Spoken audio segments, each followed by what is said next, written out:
좋으신 하나님이 주시는 은총과 또 평화가 사랑하는 여러분들에게 있기를 빕니다. 책에서 서문의 역할은 중요합니다. 서문은 단순히 책을 소개하는 안내문 정도가 아닙니다. 앞으로 독자가 읽게 될 내용에 대한 저자가 의도하고 목표하는 바를 고스란히 담아내고 있는 것이 서문이기 때문입니다.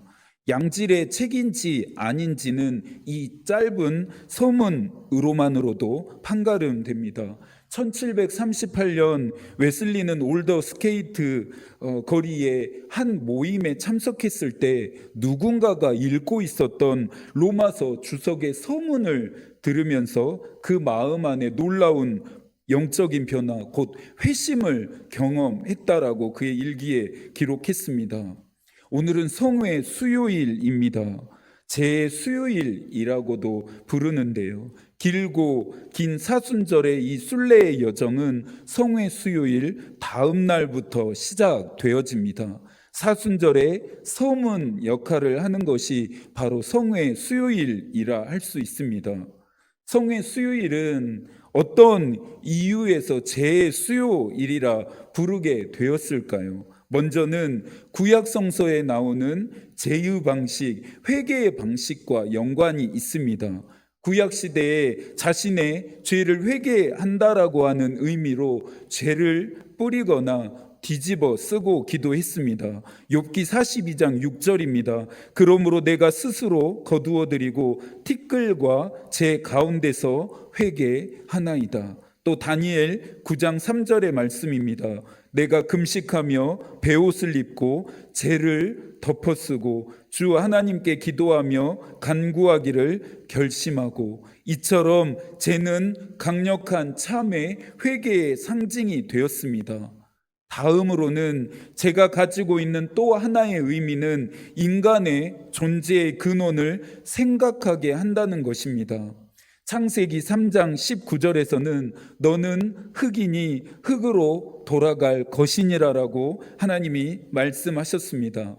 한글 성경에는 흙으로 번역되어진 이 본래의 단어가 먼지라고 하는 뜻임을 생각해 본다라고 하면 이 구절이 훨씬 더 의미 있게 읽혀집니다.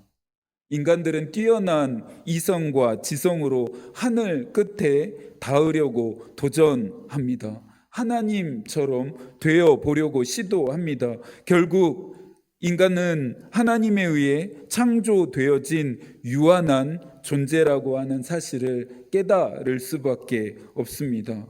마치 스스로의 힘으로 자신을 구원할 수 있는 양 착각하지만 스스로를 구원할 수 없는 먼지와 같은 존재라는 사실을 바로 깨닫게 하고 또 깨닫게 만드는 것이 바로 이 죄의 역할이었습니다.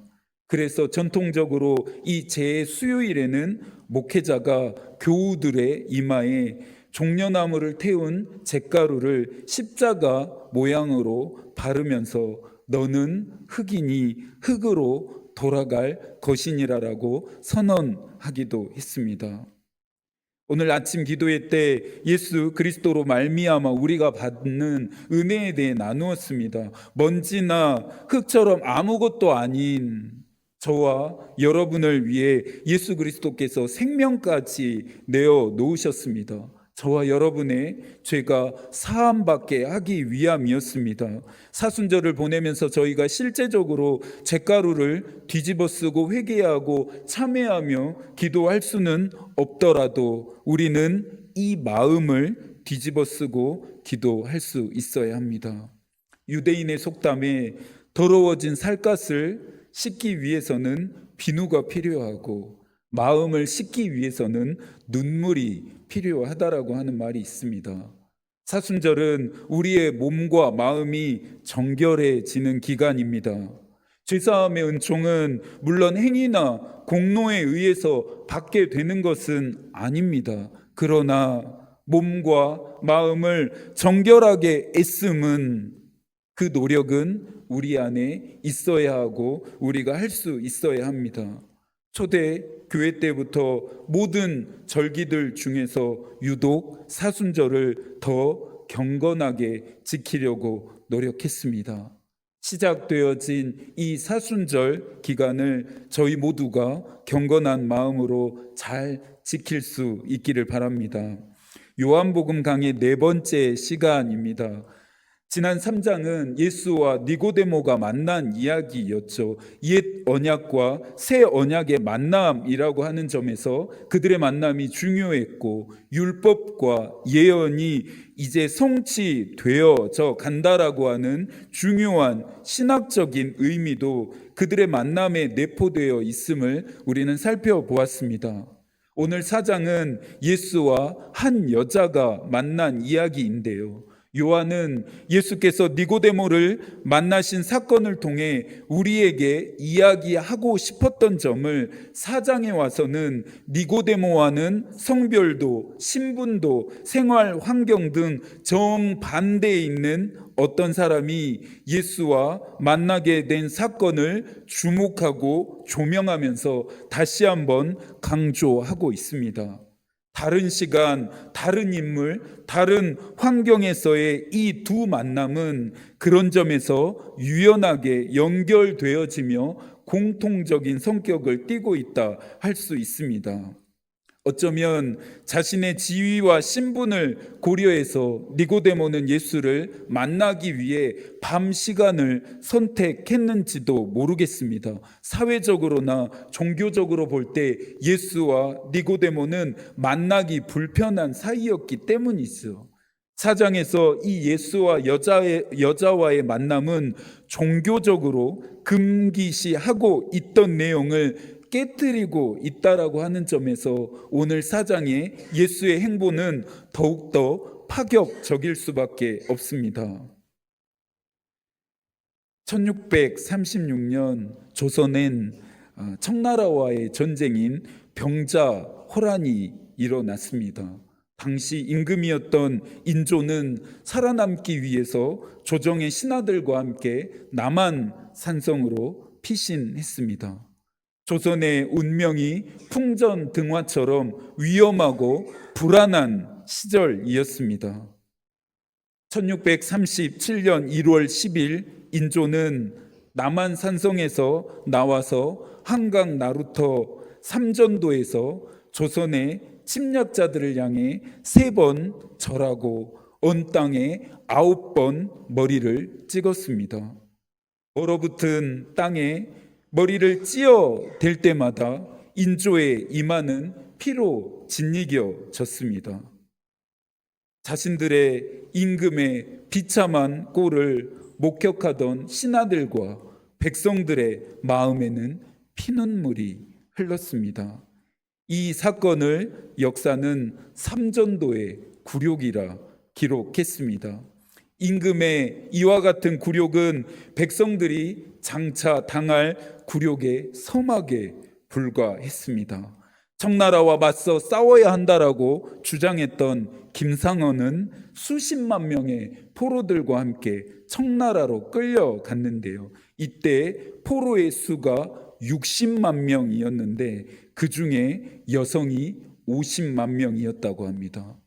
포로로 끌려갔다가 고향으로 당시에 다시 돌아온 여자들을 불렀던 말이 있습니다. 환양녀라고 그들을 불렀습니다. 고향에 돌아온 기쁨보다는 차갑고 따가운 비웃음과 멸시를 감내해야 했습니다. 정절을 잃어버린 행실이 나쁜 여자들이라고 하는 취급을 받아야 했으니까요. 환양녀라고 낙인 찍힌 그들은 그 어느 곳에서도 환영받지 못했습니다. 사마리아도 이와 같은 아픈 역사를 경험했습니다. 다윗에 의해 통합되었던 이스라엘은 아들들의 죄악으로 말미암아 남유다와 북이스라엘 왕국으로 쪼개집니다. 바벨론에 의해 멸망당한 남유다는 비록 멸망했을지라도 민족적인 순수성을 그대로 유지했습니다. 그러나 아수르에 의해 멸망당했던 북이스라엘은 민족적인 순수성마저 잃어버리게 됩니다. 당시 아수르는 폭압적인 정복 정책으로 유명했는데요. 정복한 지역의 사람들을 다른 곳으로 강제적으로 이주시키거나 아니면 다른 사람들을 이주시켜와서 혼합시켜버리는 정책을 의도적으로 시행했습니다. 정복당한 민족들이 힘을 합치지 못하도록, 그들이 결속하지 못하도록 하기 위함이었습니다. 그러니 북이스라엘은 순수한 혈통의 유대인이 아닌 혼혈일인인 유대인들이 거주하는 땅으로 변모하게 되었습니다. 이후 유대인들은 이 북이스라엘의 수도였던 사마리아와 그곳에 살고 있었던 사마리아 사람들을 부정한 땅, 부정한 사람들로 규정합니다. 오늘 예수께서 만나고 있는 사람이 바로 사마리아인입니다. 그런데 사마리아인 중에서도 여자였습니다. 여자도 자신이 처한 현실적 무게를 잘 알았는지 그 마음으로 예수에게 말하고 있습니다. 9절입니다. 사마리아 여자가 이르되 당신은 유대인으로서 어찌하여 사마리아 여자인 나에게 물을 달라 하나이까 하니 이는 유대인이 사마리아인과 상종하지 아니함이러라. 당시 시대적 상황이 어땠는지 이해가 가십니까? 유대인들은 사마리아인들과 상종하지 않았습니다. 여자도 그걸 알았습니다. 그런데도 예수께서 자기에게 찾아와서 말을 건네시는 것이 여자는 이상했던 것입니다. 유대 사회에 여자의 지위를 잘 말해주는 이야기가 있습니다. 유대인들은 모세를 통해 주어진 율법을 신성시했습니다. 그런데 여자들은 율법을 배울 수 없었습니다. 여자들은 율법을 배워서도 안 됐습니다. 오직 율법은 남자들만 배울 수 있었습니다. 당시 한 랍비는 이렇게까지 말했다고 합니다. 딸들에게 토라, 즉 율법을 가르치는 사람은 방종을 가르치는 것이다. 거리에서 여자와 심지어 자신의 아내와도 이야기해서는 안 됐다고 합니다. 여자에게는 어떠한 인사도 할 수 없도록 종교적으로 금지시켰다고 합니다. 그러니 당시 종교적으로 뿐만 아니라 사회적으로 또 문화적으로도 여자들은 차별과 배제를 받아야 했고 이것을 숙명이라 여기며 살아가야 했습니다.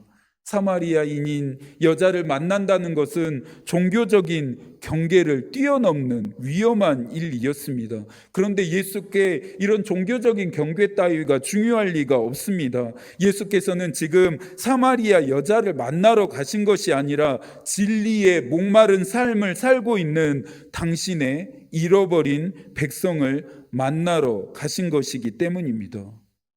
니고데모는 예수를 직접 찾아올 수 있었지만 자신을 직접 찾아올 수 없는 환경에 처한 여자를 만나시기 위해서 이번에 예수께서 직접 찾아가십니다.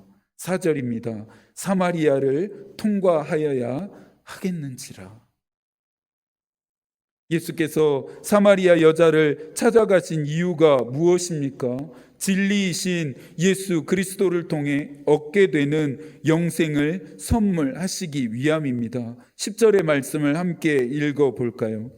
내 만일 하나님의 선물과 또 내게 물 좀 달라 하는 이가 누구인 줄 알았더라면 내가 그에게 구하였을 것이요 그가 생수를 내게 주었으리라. 13절과 14절의 말씀도 한 번 더 읽어볼까요? 예수께서 대답하여 이르시되 이 물을 마시는 자마다 다시 목마르려니와 내가 주는 물을 마시는 자는 영원히 목마르지 아니하리니 내가 주는 물은 그 속에서 영생하도록 솟아나는 샘물이 되리라. 20절은 유대인과 사마리아인이 계속해서 분열될 수밖에 없는 또 하나의 요인이 있음을 말해줍니다. 사마리아인들은 독자적으로 세겜의 그리심산에서 성전을 짓고 하나님을 예배했습니다. 사마리아인들에게 이 그리심산은 거룩한 장소이고 축복의 땅이었습니다. 하나님은 약속의 땅인 가나안 땅에 들어가기 전에 이스라엘 백성과 이 맺었던 약속을 갱신하시면서 그리심산에서 축복을 선포하게 하셨습니다. 하나님이 정하신 유일한 성전은 시온산의 성전이라고 생각했던 유대인들에게는 용납될 수 없는 일이었습니다. 유대인들은 또 하나의 성전이 생겨나는 것을 용납하지 않았습니다. 그래서 여자가 예수께 물었던 것입니다. 20절을 보면 우리의 조상들은 이 산에서 예배하였는데 그리심산에서 예배하였는데 당신들의 말은 예배할 곳이 예루살렘 성전에 있다고 합니다. 도대체 어느 곳에서 예배하는 것이 맞습니까? 옳습니까? 라고 예수께 질문하고 있습니다. 예수가 율법의 경계를 넘어서 여자를 만나러 오셨다면 이제는 여자가 진리를 깨닫기 위해서 율법의 경계를 넘어야 하는 순간이 왔습니다.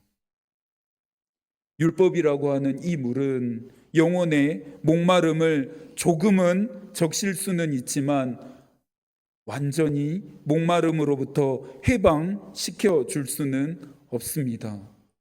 예수 그리스도가 필요합니다. 예수 그리스도가 있어야 합니다. 그분이 주시는 생명의 진리만이 인간의 근본적인 목마름으로부터 해방시킬 수 있습니다. 베르나르는 말합니다. 오 주여, 우리는 살아있는 떡이신 당신을 맛봅니다. 그러면 당신을 마음껏 즐기려는 열망이 만족되나이다. 우리는 물의 근원이신 당신을 마십니다. 그러면 당신으로 인한 영혼의 갈증이 채워지나이다. 예수 그리스도 밖에서 얻는 것들은 어느 정도 우리에게 유익이 될 수는 있지만 우리의 영혼을 영원히 목마르지 않게 하고 채울 수는 없습니다. 밤새 피조 세계에 맺혀 있는 이슬이 아침에 뜨는 햇살에 모두 말라 사라져 버리듯이 예수 그리스도 밖에서 얻은 것들은 그렇게 우리 가운데서 사라져 버릴 수밖에 없습니다. 영원하지 않기 때문입니다. 신기루와 같은 것들이기 때문입니다. 교회를 세우는 과정 중에 하나님이 저에게 가르치셨던 것이 있습니다. 교회를 세우는 과정뿐만 아니라 목사로 살아야 하는 평생 동안 어찌 살아야 할지를 말씀하신 것이 있습니다. 그것은 세상과 사람을 의지하지 말라였습니다.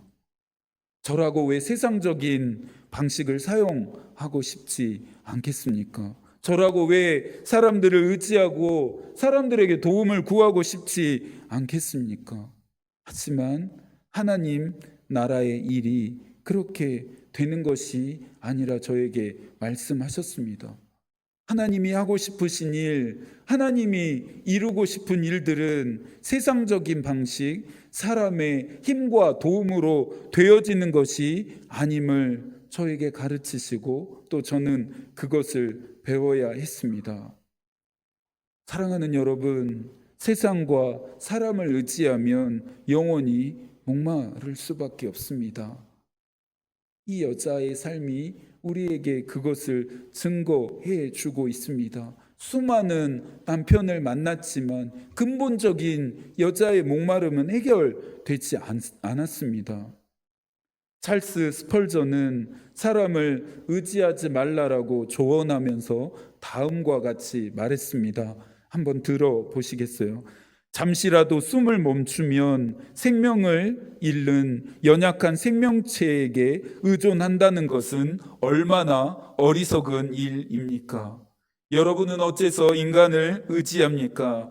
약간의 지혜만 있더라도 영원하신 하나님을 의지하지 않고 오늘 있다가 내일 불태워질 들풀 같은 초라한 생명체를 의지하는 것이 얼마나 어리석은 일인지 알 것입니다.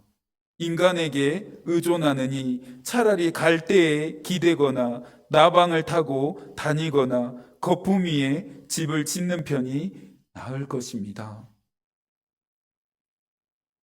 사람을 의지하는 것이, 세상을 의지하는 것이 얼마나 헛되고 덧없는지 찰스 스펄전의 이야기를 통해서 우리는 확인하게 됩니다. 요한은 예수와 여자와의 만남을 통해 우리를 정말 살게 하는 분은 오직 생명과 진리이신 예수 그리스도라고 하는 사실을 전하고 있습니다. 예수 그리스도 안으로 가야 우리는 생명을 얻습니다. 예수 그리스도 안에 있어야 우리는 진정한 자유를 경험하게 됩니다. 세상과 사람은 유한하지만 그분은 무한하시고 영원하십니다. 그래서 요한은 이 세상에 오신 하나님이신 예수 그리스도를 믿기만 하면 영생을 선물로 받는다 말합니다. 사순절 이 기간은 우리가 예수 그리스도 안으로 들어가는 기간입니다. 사순절 이 기간은 예수 그리스도 안에 있기로 우리가 다시 한번 결단하고 헌신해야 하는 기간이 되기도 합니다. 마지막으로 23절인데요. 함께 읽을까요? 아버지께 참되게 예배하는 자들은 영과 진리로 예배할 때가 오나니 곧 이때라. 아버지께서는 자기에게 이렇게 예배하는 자들을 찾으시느니라. 이 구절이 이 저녁에 우리에게 얼마나 큰 위로와 희망을 선사하는지 모르겠습니다. 아버지께서 예배하는 자들을 찾으십니다. 아버지께서는 예배하는 자들에게 찾아오십니다. 이 세상에 오신 예수 그리스도는 구원받으려면 자신을 찾아오라 강요하지도 요구하지도 않으십니다. 목마른 자들, 예수를 필요로 하는 자들 곁으로 직접 찾아가셨습니다. 저와 여러분을 만나기 위해 찾아오신 예수 그리스도를 우리도 만났고 이 저녁 이 시간에 지금 만나고 있습니다. 예수의 이와 같은 초대는 응답하는 모든 자들에게 유효합니다. 예배당에 와서 정해진 시간에 정해진 순서를 따라 드리는 것만이 예배가 아니죠. 어디에 있든지 그곳에서 내가 예수 그리스도를 만나고 있다면, 그분과 함께하고 있다면 그 시간이 바로 하나님을 예배하는 시간이 됩니다. 하나님은 언제나 어디서나 하나님을 예배하는 참된 그리스도인들을 찾고 계십니다. 저와 여러분이 그런 참된 그리스도인들이 될 수 있기를 소망합니다. 시작되어진 사순절기 동안 여러분을 만나시기 위해 찾아오신 예수 그리스도를 깊이 영접하실 수 있기를 바랍니다. 남은 한 주도 의에 줄이고 목마른 삶을 살아가시기를 기도하겠습니다. 하나님의 마음이 우리의 기도가 되고 하나님의 뜻이 우리의 길이 되기를 빕니다. 아멘.